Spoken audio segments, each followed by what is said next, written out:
It's me again. I sent the audio to my friend. Hopefully, she will kind of like decide to go to the doctor. It's very important. Like when you have some type of condition to go, and in this case, I'm specifically she has a lot of like physical issues as well, like a lot of like different illnesses. But talking specifically about psychiatrists, which is very important when you have like different disorders. And as I said, like I am like doing very well regarding that right now because I am basically like things are, as I said, like finding a psychiatrist, a doctor, or any type of doctor that really kind of like works well with you, like that makes a huge difference. So I kind of like I'm really happy with my doctor right now. The only thing is that she's not really covered by my insurance. But usually I go to her, like I have like a proper consultation like once every 3 months, and that's pretty much how, because you can actually pay installments, so like it allows us to kind of like do that. So I pay less for each consultation. Not less, but like I'm paying it, like every month I'm paying a little smaller value. I think that because my health insurance when I was younger was one of those that it covered everything, any exam, any consultation, I paid that value, and like I got it for free, not free because I paid for it. Right now it is the one that is like participation. I don't know if that's how it's called in English, but you pay a value, and then if you have an exam, you have some consultation, you end up paying kind of like a value, so like a amount. So for consultations, it is around like 46 reais, and like it's comparatively cheaper, but it's not nothing. But like the other health insurance I had is back when my mom was working. My mom retired when she was 49, but she kept working for some years still. Like she stopped working in October 2021, so it's going to be 5 years, and she's 58, so she worked from 49 to 53, which is kind of like necessary because we needed the money she was making to kind of like afford my school, my college, and like my brother's school, and all that. So but then like things changed, and I went to like a federal university after that. So I wasn't really paying for tuition, which because basically I was like just drifting apart, drifting away, like a plastic bag. I don't know why, but this metaphor has been working for me so far. I was kind of, and so if I didn't really know what I was doing, it was better for me to do that in a college that I wasn't paying tuition. And right now I am also in a college that I'm not paying tuition for, but I'm actually, I don't know, this might be my calling, I've kind of like, I no longer believe that there is a calling for me, because that was, something that when I was younger, I used to like really fervently believe that like there was something that was kind of like what I was meant to be doing, and that, I kind of like, I thought I knew what it was, but then, like time passed, and I realized that, what I wanted, it was all smoke and mirrors, basically, like I wasn't really, like I was, like I had a fantasy, not a plan, and that made a difference. Right now I have a plan. I am sometimes almost, I'm not at a point where I am like fantasizing about the future, because I also don't know exactly what like it entices. I'm just like a week, this is my second week of classes, so I don't really, I don't have to know right now, but like I don't want that to be kind of like an incognita forever. I do hope that I will get to a point where I am where kind of like I know the possibilities, because as I said, so far I have been enjoying my classes. Like it is, I was comparing to like some of the classes I had in my previous major that I took, that they were not mandatory, but like they were kind of, because you have like the mandatory classes, and you also have like some optional ones that you can take, because there's like the like there's a certain amount of hours you have to kind of like have of class. And so yeah, so it kind of like it is, I think, is this human sciences? Like that is an interesting question. No, like my school is called, like it is information science, so I don't think it is human sciences, but like the way that things are being taught, because you end up like learning a lot about history, like revisiting the past, because studying like archives, we're studying history, and like registers, like they kind of like help you tell history. So like there's a lot of that, and I don't know, like I was enjoyed it, like those classes, learning those pieces of information. And it's interesting because I never really thought that this is pretty much where I would go, like academically, and by consequence professionally. I thought that I would end up in STEM. I was kind of like a STEM girly, and that is kind of like where I'm at. It's different than I imagined, but I know it's still like there is relevance to kind of like what I'm doing, because I feel like there's with a lot of fields you can do things that they are kind of like you can monetize those things and you can make money out of them, but like they're not necessary, although you could argue that like whenever you're kind of like creating a startup, an app or something, like there's this thing of like what is the need that we are kind of like addressing, like what are we focusing on, like and basically kind of like where I so like there is like a market for that, but like it's not I know, like it's not really keeping culture alive, for example, like the registers. I don't know, I think that maybe I need a certain level, I have to feel like that I'm contributing to society, which is something that like I know I wasn't really thinking about that before. I was thinking about like what could work out for me and profit. Not naturally, like I still need money, so it's not like I'm just throwing that in the air. Yeah, it's not like I'm throwing this in the air, but I don't know, I think that money for me right now is more like an instrument, rather than the end goal. Like I want, you need money to survive, so there's that. But beyond like like just meeting my basic needs, I want more, so I can kind of like do things that add up to my life, and then improve like where I am, my condition. Not really can improve, because there's so many different ways that something can improve your life. It can improve it like health wise. It can improve, and within health wise, like that is can be physical health and your mental health. It can improve your life financially.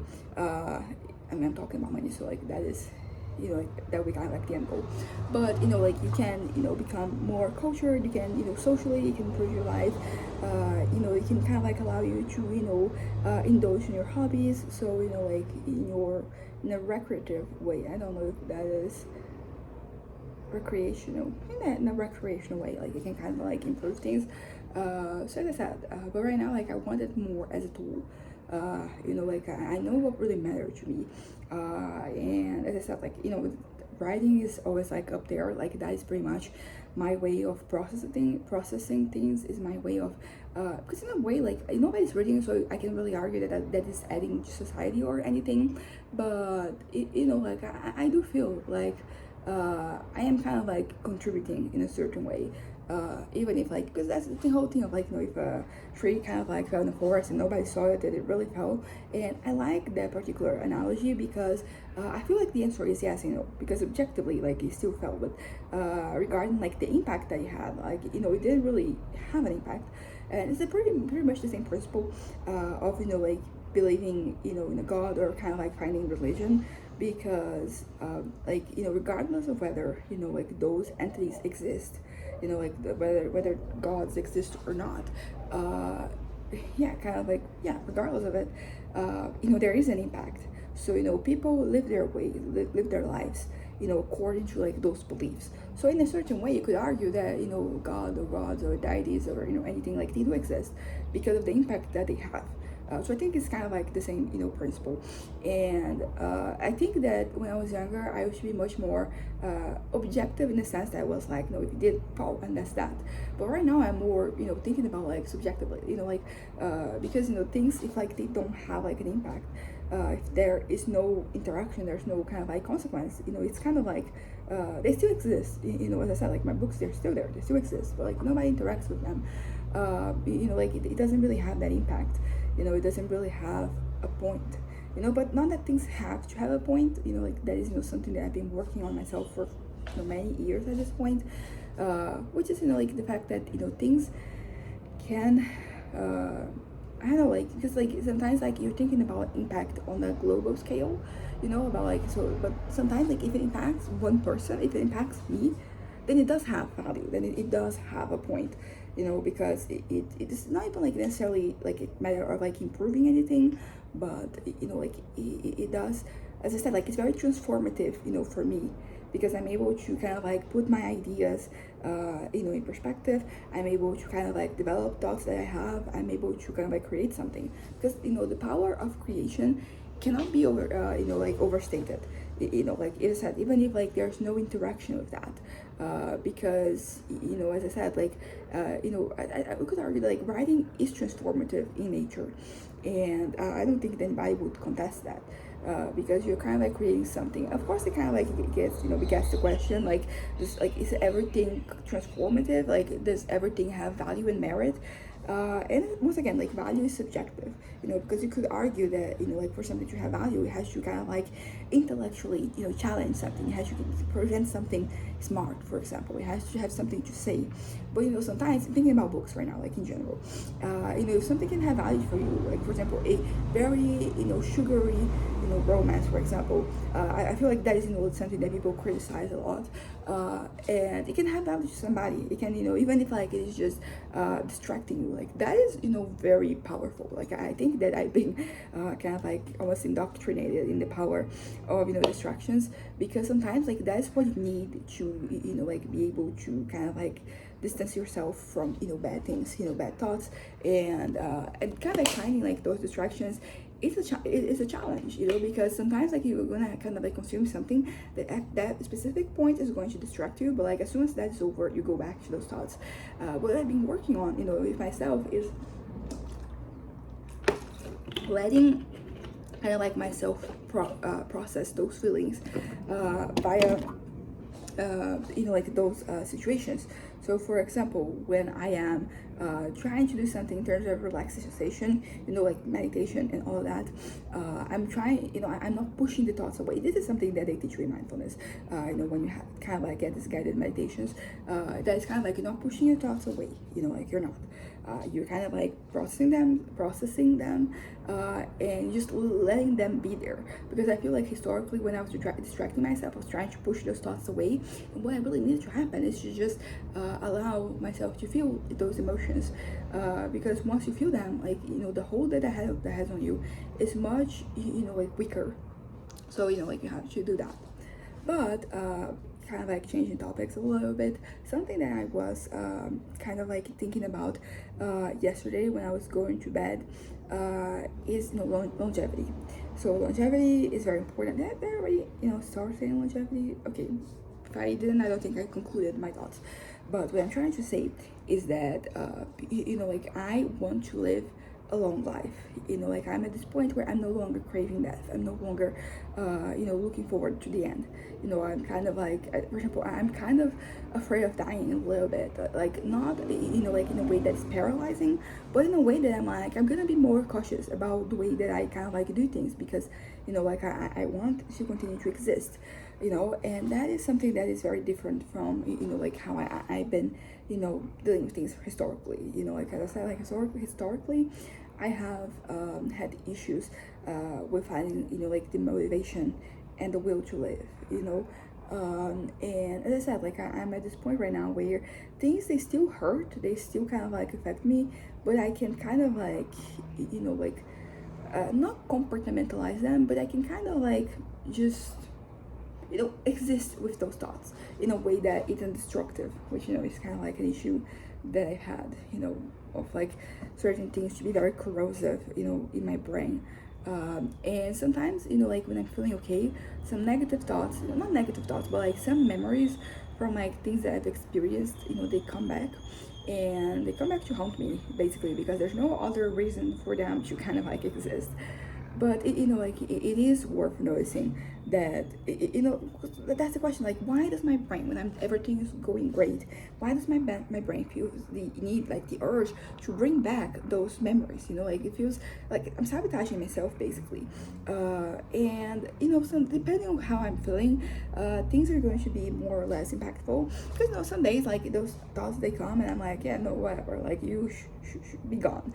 But some days like I can kind of like forget them, I can't let them go, and like usually these thoughts, they lead to me kind of like slowly like they pile up in a way that kind of like just back to like my will to live, that kind of like destroys that, but I will say that I haven't really had those thoughts lately. I haven't really been kind of like thinking about the end so much, and that is a victory in itself. And it's kind of like good because this kind of like verve that you have to kind of like continue to exist, it is contagious, but it is kind of like more on the positive side. So like that's the thing that people will say, that like you may post something and then you have 1,000 positive comments and you have like the one negative one, like that one's going to stick with you longer.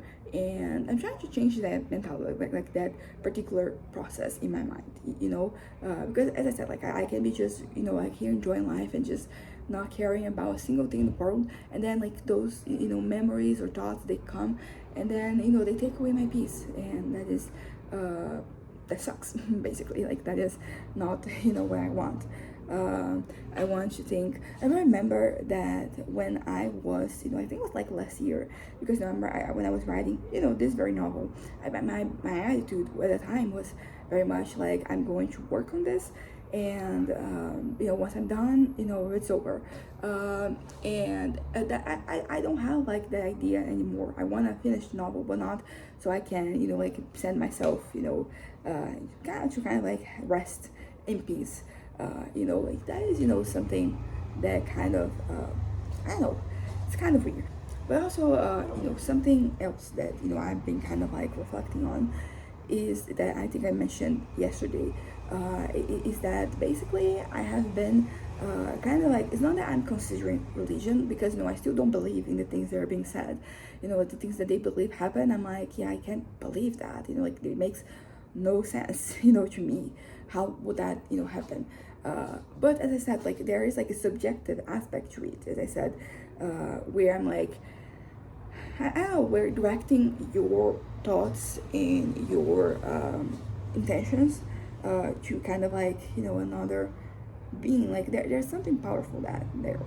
And there's also fear, like that is something that I noticed, like I think it has to do with my religious upbringing, because a part of me feels like that if I don't thank those kind of like beings, I'm kind of like, I might lose that. So like right now I'm in a really good point in my life. I think that's why like when I'm in trouble, like I don't feel the urge to kind of like to get closer to anything, because it feels like, okay, this cannot get any worse. So like there's nothing else, there's nothing that is kind of like keeping me here. But when you have something positive, it's like you have a lot to lose. And I think that's pretty much why there's a part of me that feels the urge to kind of like acknowledge like those beings, because in my head, if I don't do that, I will lose the good things that are happening to me. And I know that this is like 100% due to my upbringing, but it's kind of crazy because I don't know how to kind of like counter that. Like I have, there are so many things that I've been able to deconstruct, regarding like the religious part of my upbringing, and there's so much there, but still it's not enough in a certain way. But at the same time, like right now, like I'm losing nothing, so I am keeping that gratefulness, that gratitude thing going. And I hope that I will always do this, because like I talked about this before, like it just really improves your outlook on life, when you have when you kind of like, you're just looking, you kind of like focusing and acknowledging the positives in your life. Because as I said, like I'm in a really good moment right now, so it's kind of like impossible not to acknowledge the good things. But sometimes like you're just kind of like in the middle of the road type of thing. So like things are not bad, but they're not great either. But good is also is enough.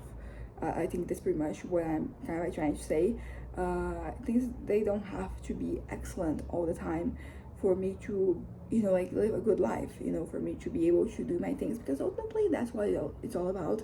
It's just like me being able to do the things that like the part of my life, so like studying, writing, working, like attending, to, I don't know, kind of like dedicating time to my hobbies. That is kind of like what I want. That's kind of like my goal in life, to be able to do all those things in a healthy manner, and also a consistent manner, because consistency is something that I have historically struggled with a lot.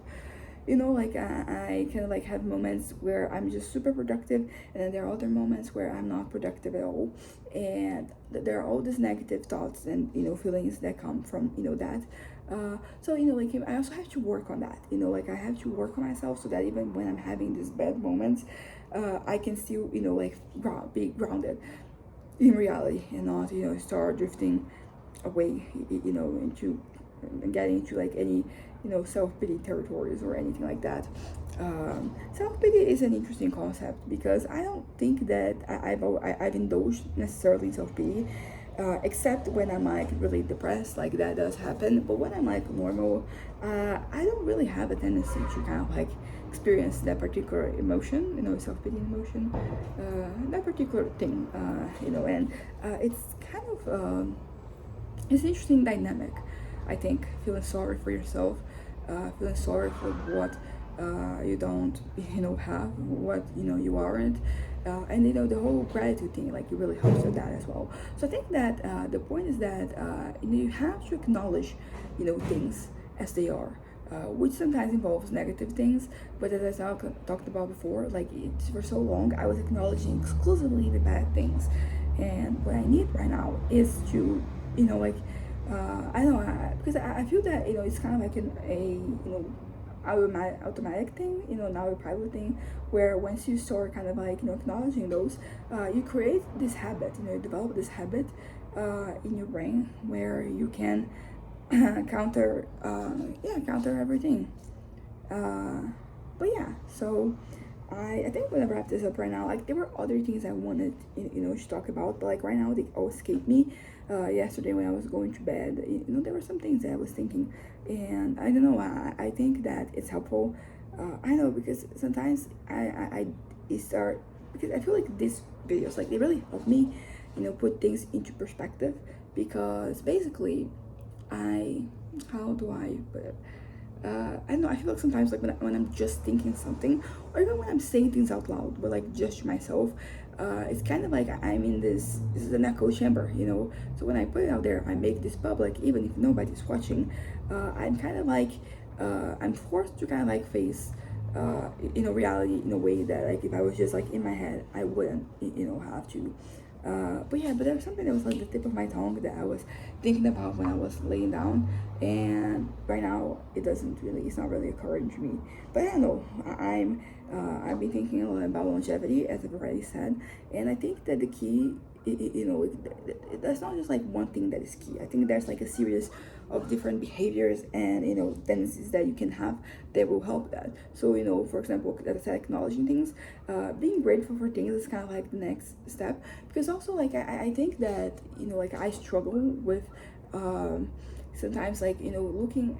I feel like the negative things, they're kind of like harder for me to just try to recontextualize them in like in a positive way, because I'm kind of like I'm yeah, it's not that I'm feeling sorry for myself, but like it's kind of hard to look at them. But I do think that I'm getting somewhere. When I look back to my wasted years, you could say, I no longer I know, like I no longer feel resentful of myself and of what happened and what didn't happen. I look there and I'm like, but I don't know if I can say that I'm grateful for that. But there are things about it that I can be grateful about. For example, I didn't like, even despite all the different episodes I didn't end my life. So like it's good that even though things were bad, they didn't and that particularly right now that I want to kind of like continue to exist. Like that is kind of like a positive to have. For example, another thing, like I can be very grateful that I have a supportive family.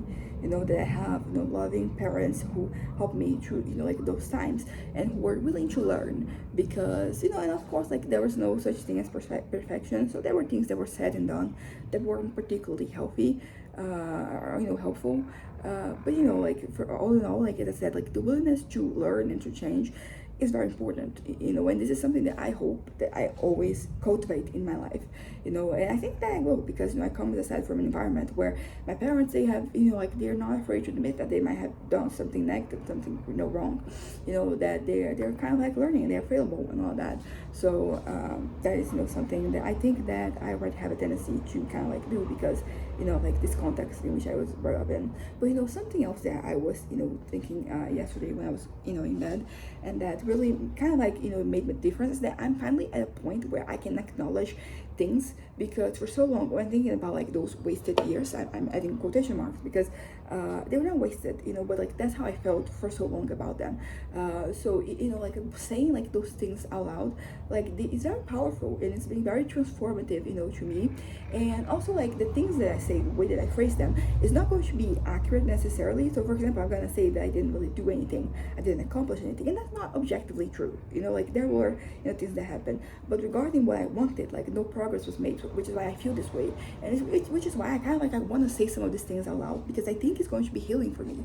So for example, thinking about 16, 17, 18 started to get a little bit better, but those were years that I felt like very lost, and it felt like I really lost my time. Like I spent too much time online, ended up spending too much time in in certain environments that were very unhealthy for me, because they were kind of like, people constantly, they're not talking about me, specifically me as an individual, but like they're talking about me in terms of the groups that I'm a part of, demographic groups I'm a part of.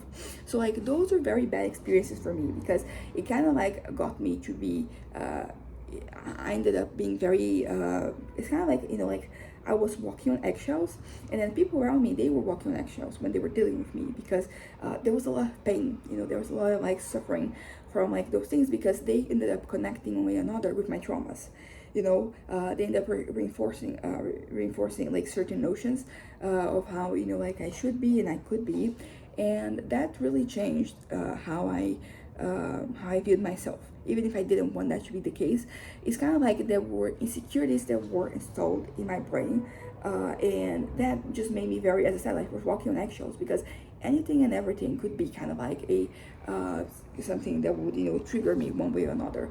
So for example, if somebody was saying something about gender, for example, and then I was struggling to get something done, I would make the connection that like oh, so this is why, like, and if this is, I like this is mutable in a certain way, so I can't change, which is why like I was very, I was pushing down a lot of like fears that I had, because acknowledging them like would, like I didn't want to acknowledge them. Like at all costs, I wanted to kind of like move away from that.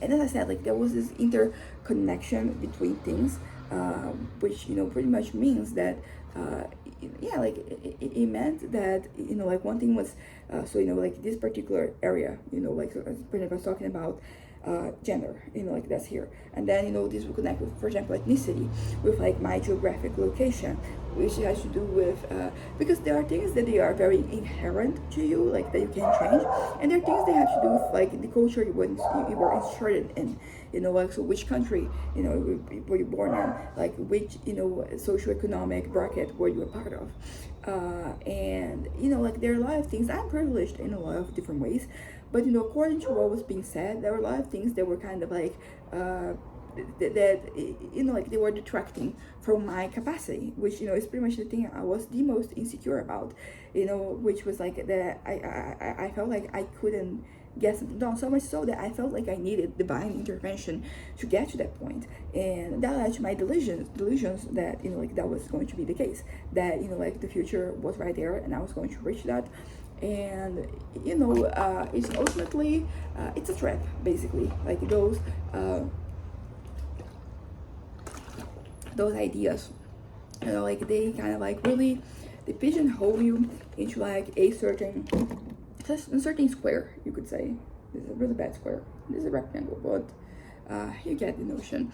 It kind of like, it really puts you in a certain category, and then I will say that like that was never me, but now that I'm saying it, it kind of like, it seems that there is a certain category that people can kind of like resign themselves to, that like I can achieve things, I can do things because of this, because of like these external factors, these internal factors, that that like they're immutable, as I said, which I think that was my biggest fear, that things were immutable, because like I was struggling to get things done, for example, and if like that had to do with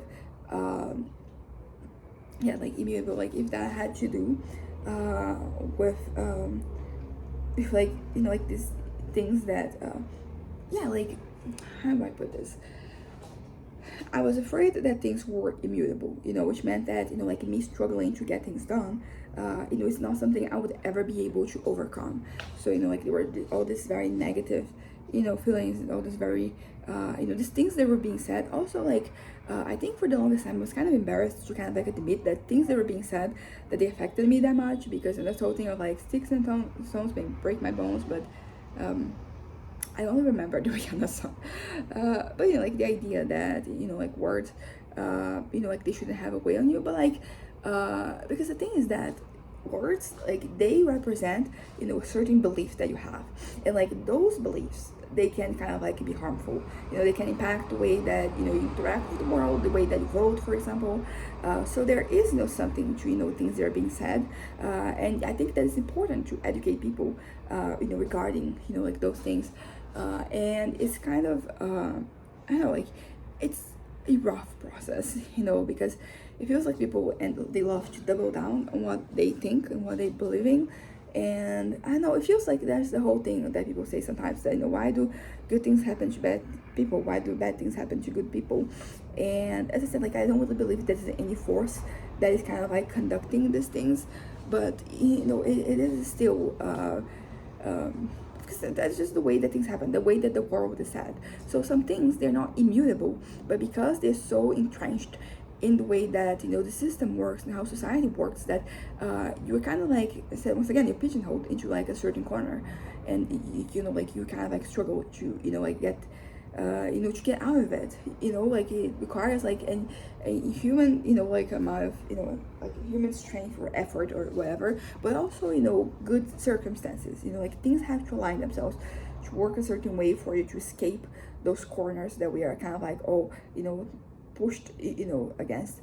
And there is no, I know, which is why, like, as I said, like systemic change is important, because, until like some things are kind of like rectified or fixed, people will continue to kind of like, it's kind of like a self-fulfilling prophecy, because you kind of like, you're told that like this, because of like these immutable factors, which by the way, they're not true, like they're not, there's nothing kind of like backing them up, like nothing actually valid, but people still kind of like believe what they want and what they need to believe, because ultimately, like I feel like I should be more empathetic maybe to people who kind of like haven't really accomplished anything, and that they hide, for example, under the guise of like people who are of the same demographic group. And I understand why people kind of like try to not elevate, but like they try to celebrate that, because there's so many things against you. So like when you're able to succeed, it's important to kind of like be like, hey, that's a way out.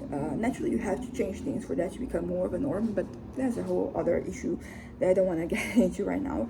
But what I'm trying to say is that a lot of people, they fall into these traps of like being like, oh, I am this, they had like this demographic thing, which has that can be race, can be ethnicity, can be gender, can be like what, it can be religion, it can be kind of like I know, sexual orientation, it's all those demographic things, and kind of like, as I said, like when you kind of like, you thought that like those things can be not bad is one, but also like that they can be unhelpful to your future, to for you to kind of like achieve the things that you want to achieve. Like it's really something. So basically, as I said, like I've had these issues, and I ended up kind of like surrounding myself with very negative things that were things that were said that just made me feel worse, and that, as I said, like they were not helpful in any way. And they kind of I wonder if like to some extent like during those situations, whether I kind of like internalized some of like those notions, and it didn't make me feel that I have to kind of like work twice as hard or something, and it kind of sucks, as I said, because it's not just like something that is being said, like there's a whole context of like things that are going to happen because somebody believe something should be true. But yeah, so there's nothing so that's like the power of like people of echo chambers. You know, like if you just talk to the people who already believe what you know do, you're never really challenged and end up doubling down on things that are not true. And it's kind of hard because, like, you know, I talked about this before, how I felt the urge to kind of like interact with people so we can have conversations and discussions, and I could, for example, debunk some of the things that were being said. But it's hard because like people, when they're already like really stuck in those ways, like they don't want to, you know, listen to you. And you know, it doesn't help that you are part of like that group that is somehow like at a disadvantage. You know, it's not as good, not as smart, not as strong, not as, you know, capable, and all that. So it was very frustrating, you know, for me, because I wanted to change, you know, the world, and that was kind of like how I was doing it, changing in small things, which is good strategy. You know, focus not only in the whole as a world, the world as a whole, but you know, on specific, you know, facets, you know, of society and all that. Because you know, it's not that I don't believe that like one person can make a difference, but it's just that I feel like sometimes I exclude myself from narratives like that.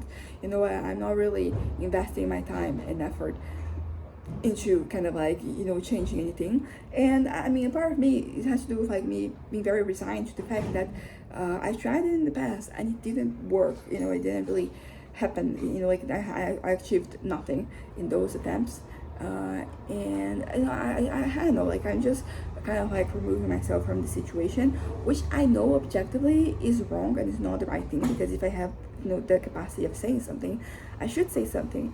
But I don't know, like I'm just tired, and I think talking about those things is very exhausting. And you know, I know this is a very privileged, you know, position that I can have, but I don't know, I'm just trying to protect myself. Once again, very kind of like, you know, privilege of me, to kind of like be able to kind of like remove myself from a situation like this. But it is something that I don't know. I don't have an explanation. I don't have a good reason. You know, I just have excuses, and I don't know. Maybe I can acknowledge that, like, oh yeah, I'm being a bad, you know, person, like morally bad. It's a morally bad position for me to be in, but I don't really feel like the urge to change.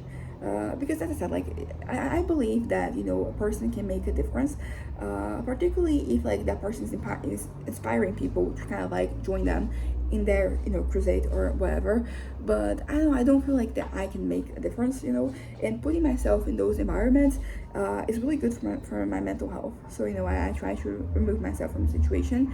And as I said, I have no explanation. I can offer an apology, like I'm sorry, I'm not doing more. I'm sorry, I'm not doing anything regarding that.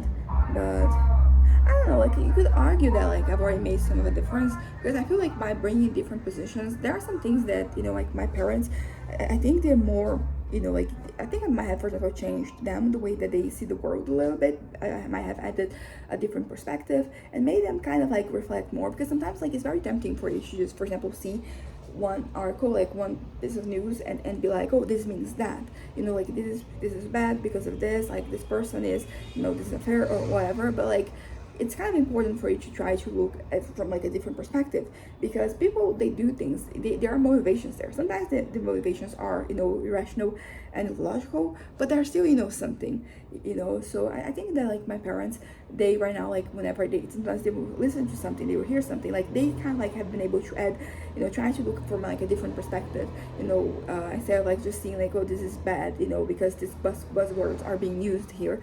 And that's kind of like how we see, you know, the world.